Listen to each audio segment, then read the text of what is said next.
राधे राधे। आप सबके हृदय में स्थित परमात्मा को प्रणाम करके आज हम श्रीमद् भागवत गीता के तृतीय स्कंध के 25वां अध्याय देवहूति का प्रश्न तथा भगवान कपिल द्वारा भक्ति योग की महिमा का वर्णन का पाठ हम प्रारंभ करते हैं। शौनक जी ने पूछे, सूत जी, तत्वों की संख्या करने वाले भगवान कपिल साक्षात अजन्म नारायण होकर जो नारायण थे, नारायण होकर भी लोगों को आत्मज्ञान का उपदेश करने के लिए अपनी माया से उत्पन्न हुए थे।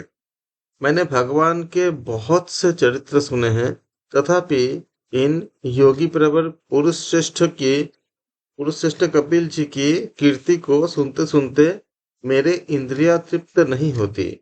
सर्वथा स्वतंत्र श्री हरि अपने योग माया द्वारा भक्तों की इच्छा के अनुसार शरीर धारण करके जो जो लीलाएं करते हैं वे सभी कीर्तन करने योग्य है।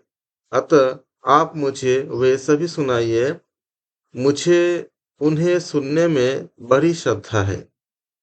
सूत जी कहते हैं, मुनिवर, आपकी ही भांति जब विदुर जी ने यह आत्मज्ञान विषय प्रश्न किए तो श्री व्यास जी ने सखा भगवान मैत्रेय जी प्रसन्न होकर व्यास जी के सखा भगवान मैत्रेय जी प्रसन्न होकर इस प्रकार कहने लगे। श्री मैत्रेय जी ने कहा, विदुर जी, पिता के वन में चले जाने पर भगवान कपिल जी माता का प्रिय करने की इच्छा से उस बिंदुसर तीर्थ में रहने लगे।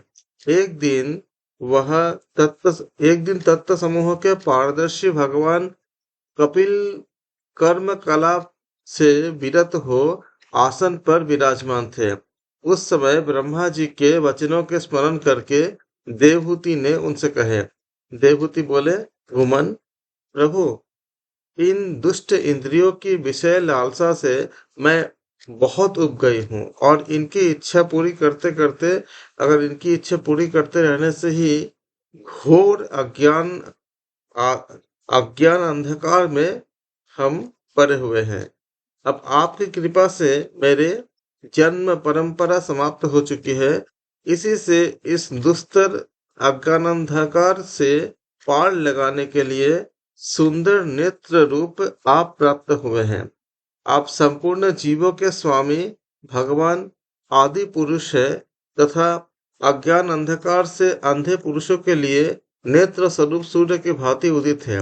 देव, इन देह गेह आदि में जो मेरेपन का दुराग्रह है वह भी आपके द्वारा कराया हुआ है, वह भी आपका ही कराया हुआ है। अतः आप मेरे इस महामोह को दूर कर दीजिए। आप अपने भक्तों के संसार वृक्ष के लिए कुठार के समान है।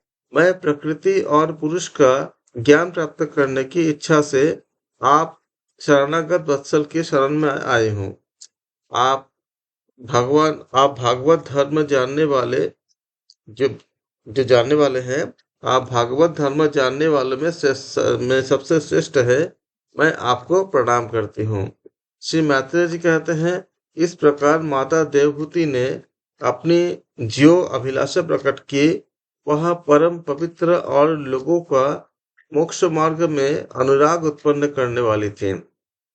उसे सुनकर आत्मज्ञ पुरुषों की जो गति है वो आत्मज्ञ पुरुषों की गति श्री कपिल जी उसके मन ही मन प्रशंसा करने लगे और फिर मृदु मुस्कान से सुशोभित मुखार बिंदु से इस प्रकार कहने लगे। भगवान कपिल ने कहा, माता, यह मेरा निश्चय है कि आध्यात्म योग ही मनुष्य के आत्यंतिक कल्याण का मुख्य साधन है, जहाँ दुख और सुख की सर्वथा निवृत्ति हो जाती है। साध्वी, सब अंगों से संपन्न उस योग का मैंने पहले नारद आदि ऋषियों के सामने उनकी सुनने की इच्छा होने पर वर्णन किया था, वही अब मैं आपको सुनाता हूँ। इस जीव के बंधन और मोक्ष का कारण मन ही माना गया है। विषय में आसक्त होने पर वह बंधन का हेतु बन जाता है। और परमात्मा के अनुरक्त होने पर वही मोक्ष का कारण बन जाता है। ये मन एक ही होता है, लेकिन जब ये विषयों पर आसक्त होती है तो बंधन का कारण होता है, और जब परमात्मा में अनुरक्त होता है तो यही मन मोक्ष का भी कारण बन जाता है। इस समय यह मन मैं और मेरेपन के कारण होने वाले काम, लोभ आदि विकारों से मुक्त एवं शुद्ध हो जाता है। उस समय वह सुख दुख से छूटकर सम अवस्था में आ जाता है।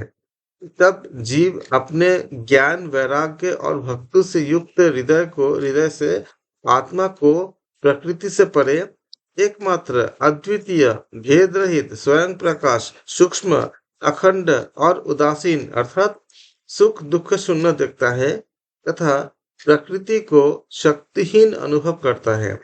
योगियों के लिए भागवत प्राप्ति के निमित्त सर्वात्मा श्री हरि के प्रति हुई भक्ति के समान और कोई मंगलमय मार्ग नहीं है। विवेकी जन संग या आसक्ति को ही आत्मा का अच्छेद बंधन मानते हैं, किंतु वही संग या आसक्ति जब संत महापुरुषों के प्रति हो जाता है तो मोक्ष का द्वार खुल जाता है। बहुत अच्छी विचारणीय बात है, बहुत अच्छी मनन करने की बात है कि विवेकी जन संग या आसक्ति को ही आत्मा का अच्छेद बंधन मानते हैं, किंतु वही संग या आसक्ति जब संत महापुरुषों के प्रति हो जाते हैं तो मोक्ष का द्वार खुल जाता है। मोक्ष का द्वार जैसे बन जाती है, जैसे अभी जो महान परम संत जो प्रेमानंद जी महाराज है वृंदावन में, उनके प्रति जब हम अपने आत्मभाव को जोड़ते हैं, उनके प्रति जब हम उनके प्रवचनों को सुनते हैं और उनके प्रति जब हमारा जब आसक्ति होती है गुरुदेव के प्रति, तो हमारा मोक्ष का द्वार खुलने लगता है, खुल जाती है।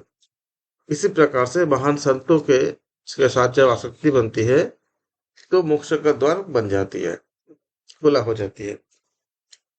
जो लोग सहनशील, दयालु, समस्त देहधारियों के अकारण हेतु किसी के भी प्रति शत्रुभाव न रखने वाले, शांत, सरल स्वभाव और सत्पुरुष का सम्मान करने वाले होते हैं, वे मुझ में अनन्य भाव से सुदृढ़ प्रेम करते हैं। मेरे लिए संपूर्ण कर्म तथा अपने सगे संबंधियों को भी त्याग देते हैं और मेरे परायण रहकर मेरी पवित्र कथाओं का श्रवण कीर्तन करते हैं तथा मुझ में ही चित्त लगाए रहते हैं। उन भक्तों को संसार के तरह तरह से के ताप कोई कष्ट नहीं पहुंचाते। साध्वी, ऐसे ऐसे सर्व संग परित्यागी महापुरुष ही साधु होते हैं। तुम्हें उन्हीं के संग की इच्छा करनी चाहिए, क्योंकि वे आसक्ति से उत्पन्न सभी दोषों को हर लेने वाले होते हैं। सत्पुरुषों के समागम से मेरे पराक्रमों का यथार्थ ज्ञान कराने वाली तथा हृदय और कानों को प्रिय लगने वाली कथाएं होती है। उनका सेवन करने से शीघ्र ही मोक्ष मार्ग में श्रद्धा, प्रेम और भक्ति का क्रमशः विकास होगा। फिर मेरे सृष्टि आदि लीलाओं का चिंतन करने से प्राप्त हुई भक्ति के द्वारा लौकिक और परलौकिक सुखों में वैराग्य हो जाने पर मनुष्य सावधानता पूर्वक योग के भक्ति प्रधान सरल उपायों से समाहित होकर मनोनुग्रह के लिए यत्न करेगा। इस प्रकार प्रकृति के गुणों से उत्पन्न हुए शब्दादि विषयों का त्याग करने से, वैराग्य युक्त ज्ञान से, योग से और मेरे प्रति की हुई सुदृढ़ भक्ति से मनुष्य मुझ अपने अंतरात्मा को इस देह में ही प्राप्त कर लेता है। देवहूति जी ने कहे, भगवान, आपकी समुचित भक्ति का स्वरूप क्या है और मेरे जैसे अबलाओं के लिए कैसी भक्ति ठीक होते हैं, जिससे कि मैं सहज में ही आपके निर्वाण पद को प्राप्त कर सकूं। निर्वाण स्वरूप प्रभु, जिसके द्वारा तत्व ज्ञान होता है और जो लक्ष्य को भेदने वाले बाण के समान भगवान की प्राप्ति कराने वाला होता है, वह आपका कहा हुआ योग कैसा है और उसके कितने अंग है, ये मुझे बताइए। हे हरि, यह सब आप मुझे इस प्रकार समझाइए जिससे कि आपकी कृपा से मैं मंदमती स्त्री जाति भी इस दुर्बोध विषय को सुगमता से समझ सकूं। श्री मैत्री जी कहते हैं, विदुर जी, जिसके शरीर से उन्होंने स्वयं जन्म लिया था, उस अपनी माता का ऐसा अभिप्राय जानकर कपिल जी के हृदय में स्नेह उमड़ आया और उन्होंने प्रकृति आदि तत्वों का निरूपण करने वाला शास्त्र का, जिसको सांख्य कहते हैं, उसको उपदेश दिए। साथ ही भक्ति विस्तार एवं योग का भी वर्णन किया। श्री भगवान कहते हैं कि माता, जिसका चित्त एकमात्र भगवान में ही लग गया है, ऐसे मनुष्य की वेद विहित कर्मों में लगी हुई तथा विषयों का ज्ञान कराने वाली अर्थात कर्मेंद्रिय और ज्ञानेंद्रिय, ये दोनों प्रकार की इंद्रियों की जो सत्य मूर्ति श्री हरि के प्रति स्वाभाविक प्रवृत्ति है, वही भगवान की अहेतु की भक्ति है। यह मुक्ति से भी बढ़कर है, क्योंकि जठरानल जिस प्रकार खाए हुए अन्नों को बचाता है, उसी प्रकार यह भी कर्म संस्कारों के भंडार रूप लिंग शरीर को तत्काल भस्म कर देती है। मेरी चरण सेवा में प्रति रखने वाले और मेरे ही प्रसन्नता के लिए समस्त कार्य करने वाले कितने ही बड़भागी भक्त, जो एक दूसरे से मिलकर प्रेम पूर्वक मेरे ही पराक्रम की चर्चा किया करते हैं, मेरे साथ एक ही भाव सायुज्य मोक्ष की भी इच्छा नहीं करते। माँ, साधुजन, अरुण नयन और मनोहर मुखार बिंदु से युक्त मेरे परम सुंदर और वरदायक दिव्य रूपों की झांकी करते हैं और उनके साथ सप्रेम संभाषण भी करते हैं, जिसके लिए बड़े बड़े तपस्वी भी लालायित रहते हैं। दर्शनीय अंग प्रत्यंग, उदार हास विलास, मनोहर चितवन और सुमधुर वाणी से युक्त मेरे उन रूपों की माधुरी में उनका मन और इंद्रियां फंस जाती है। ऐसी मेरी भक्ति न चाहने पर भी उन्हें परम पद की प्राप्ति करा देती है। अविद्या की निवृत्ति हो जाने पर यद्यपि वे मुझ मायापति के सत्यादि लोकों की भोग संपत्ति भक्ति की प्रवृत्ति के पश्चात स्वयं प्राप्त होने वाले अष्ट सिद्धि और वैकुंठ लोक के भवदीय ऐश्वर्य की भी इच्छा नहीं करते, तथापि मेरे धाम में पहुंचने पर उन्हें ये सब विभूतियां स्वयं ही प्राप्त हो जाते हैं। जिनका एकमात्र मैं ही प्रिय आत्मा, पुत्र, मित्र, गुरु, सुहृद और इष्ट देव हूँ, वे मेरे ही आश्रय में रहने वाले भक्तजन शांतिमय वैकुंठ धाम में पहुंचकर किसी प्रकार भी इन दिव्य भोगों से रहित नहीं होते, तथा उन्हें मेरा कालचक्र ही ग्रास सकता है। उनको वे ये कहते कि वे मेरे ही आश्रय में रहने वाले भक्तजन शांति में वैकुंठ धाम में पहुंचकर किसी प्रकार भी इन दिव्य भोगों से रहित नहीं होते और न उन्हें मेरा कालचक्र ही ग्रास सकता है।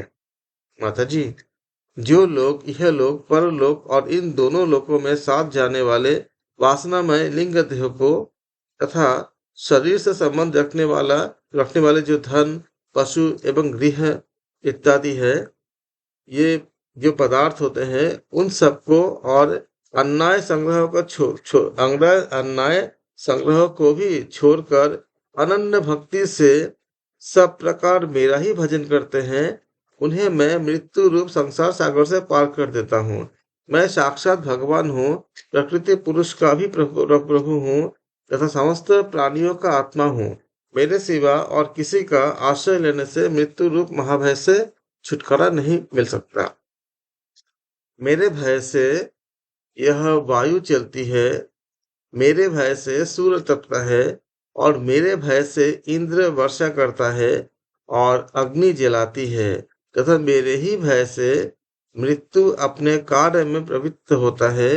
योगी जन ज्ञान वैराग्य युक्त भक्ति योग के द्वारा शांति प्राप्त करने के लिए मेरे निर्भय चरण कमलों का आश्रय लेते हैं। संसार में मनुष्य के लिए सबसे बड़ी कल्याण प्राप्ति यही है कि उसका चित्त तीव्र भक्ति योग के द्वारा मुझ में लगकर स्थिर हो जाए। इस प्रकार आज 25वां अध्याय समाप्त होती है। अगले अध्याय में 26वें अध्याय में हम पाठ करेंगे महदादि भिन्न भिन्न तत्व की उत्पत्ति का वर्णन। आप सभी के हृदय में स्थित परमात्मा का प्रणाम करता हूं मैं। आप सबका बहुत बहुत धन्यवाद। राधे राधे।